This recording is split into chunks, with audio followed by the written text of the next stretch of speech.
Le Grand Matin Sud Radio, 5h-10h, Cécile de Ménibus.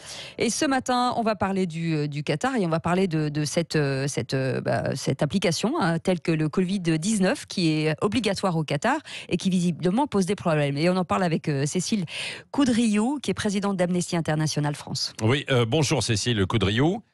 Bonjour. Expliquez-nous alors ce qui n'a pas marché, en fait, ce qui ne fonctionne pas là-bas, cette faille.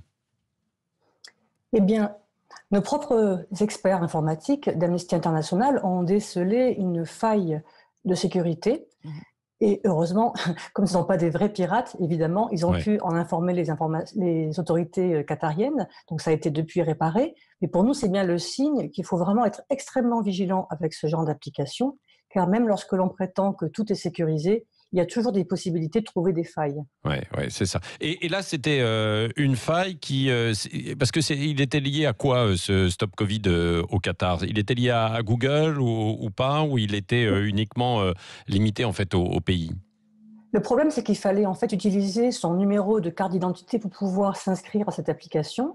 Et c'est là qu'il y a eu vraiment un gros bug, puisque en fait le nom, le numéro de carte d'identité et aussi l'état de santé de ces personnes pouvaient être découverts. Donc c'est absolument un cas extrême, on va dire. Mais en tout cas, c'est pour nous le signe qu'il faut vraiment être très très prudent avec ce genre d'application, tout en soulignant qu'il y a une énorme différence avec Stop Covid, évidemment, parce que comme l'a rappelé tout à l'heure Madame, eh bien c'était une application obligatoire sous peine de prison et éventuellement d'amende.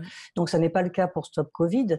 Mais c'est aussi pour nous l'occasion de rappeler à quel point il est vraiment indispensable qu'il y ait des garde-fous également sur le plan juridique, sur le plan du droit international, puisque c'est notre base à nous, Amnesty International. Donc là, en France, effectivement, on a recours, heureusement, en tout cas pour l'instant, au consentement et d'une part à Bluetooth, alors que dans le cas de l'application du Qatar, c'était d'une part pas seulement Bluetooth, mais aussi la géolocalisation. Le premier problème vraiment contradictoire totalement avec l'application du droit international.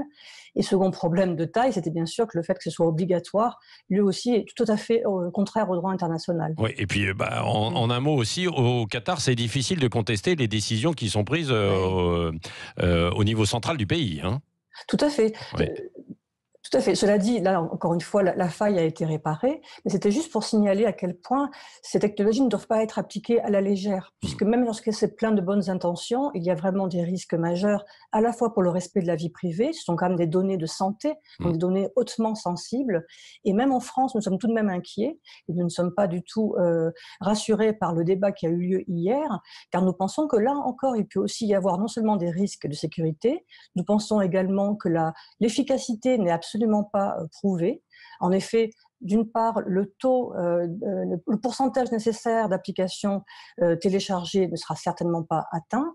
Par ailleurs, le fait qu'il y ait un fichier centralisé veut dire qu'il peut être piraté et qu'il peut tout de même y avoir aussi, on peut retrouver en fait les données, même lorsqu'elles sont ce qu'on appelle pseudonymisées. En fait, on peut malgré tout les dé-anonymiser, on peut retrouver le nom des personnes. Donc des pirates peuvent malgré tout avoir accès à ces informations.